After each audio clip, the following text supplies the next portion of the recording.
पाप मोचनी एकादशी के दिन भक्त भगवान विष्णु और माता लक्ष्मी की पूजा अर्चना करते हैं। इस साल यह व्रत चैत्र महीने में 25 मार्च को रखा जाएगा। सो हेलो फ्रेंड, जय श्री कृष्णा, राधे राधे। आप सभी का स्वागत है मेरी इस छोटी सी वीडियो में। आज की वीडियो के माध्यम से हम जानेंगे कि पाप मोचनी एकादशी पर हमें किन चीज़ों का दान करना चाहिए जिससे हमें जीवन भर कोई भी कमी ना हो, अर्थात हमें धन की कभी कमी ना हो और हमारा जीवन अच्छे से खुशहाली से बीते। भगवान की असीम कृपा हम सब पर बनी रहे।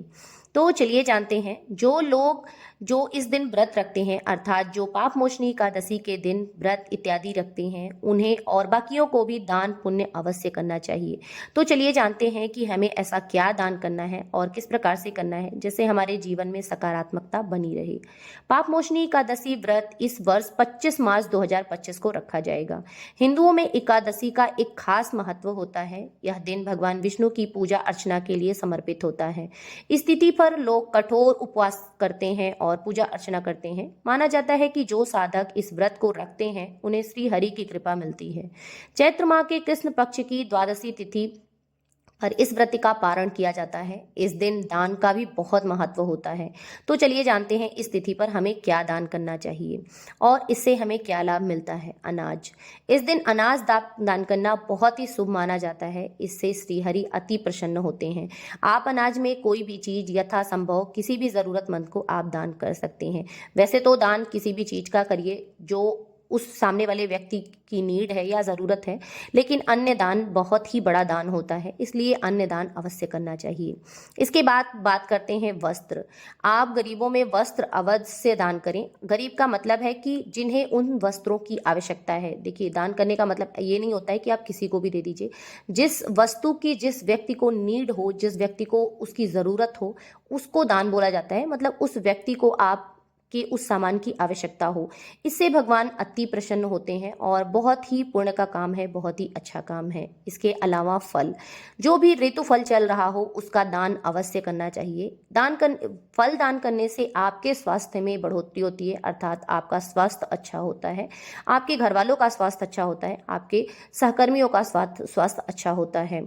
इसके बाद जल, आपको जल अवश्य दान करना चाहिए। एकादशी के दिन जल दान अति महत्वपूर्ण बताया गया है, बहुत ही विशेष बताया गया है। वैसे तो गर्मियां आ गई हैं, आपको जितना हो सके आपको जल दान करना चाहिए। यदि आपके घर कोई आ भी जाए तो आप पर डे ये काम कर सकते हैं। इससे श्रीहरि की कृपा आप सब पर अवश्य बनी रहेगी। इसके अलावा छाते हो गए, जूते हो गए, क्योंकि मौसम के हिसाब से इन सभी चीज़ों का भी दान अति आवश्यक होता है। जूते या छाते, इन सब प्रकार की चीज़ों से आपके घर की निगेटिविटी दूर होती है और आर्थिक तंगी दूर होती है। तो ये अति आवश्यक होता है, दान की लिस्ट में बहुत ही ज़्यादा ज़रूरी होता है। छाता, जूते या इस प्रकार से जो भी नीड हो उस व्यक्ति को, इस प्रकार की चीज़ों को दान करने से हिंदू धर्म में दान का एक विशेष महत्व है। दान करने से पूर्ण फल की प्राप्ति होती है और जीवन में सुख समृद्धि आती है। पाप मोचनी एकादशी के दिन दान करने से आपके सभी पाप नष्ट हो जाते हैं और आपको मोक्ष की प्राप्ति होती है।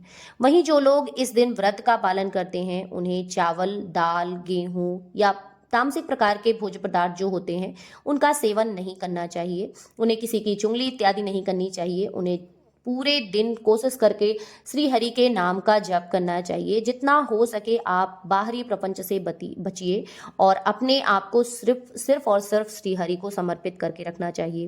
व्रत के दिन केवल फल, दूध इत्यादि इन सभी चीज़ों का केवल सेवन करना चाहिए। जितना हो सके तामसिक चीज़ों का या बाहरी चीज़ों का आप परहेज रखिए। व्रत का मतलब ये नहीं होता है कि आप दिन भर खाते रहिए। व्रत का मतलब होता है जितना कोशिश कर सकें आप अपने जो है शरीर को आराम दें, आप अपने पेट को आराम दें।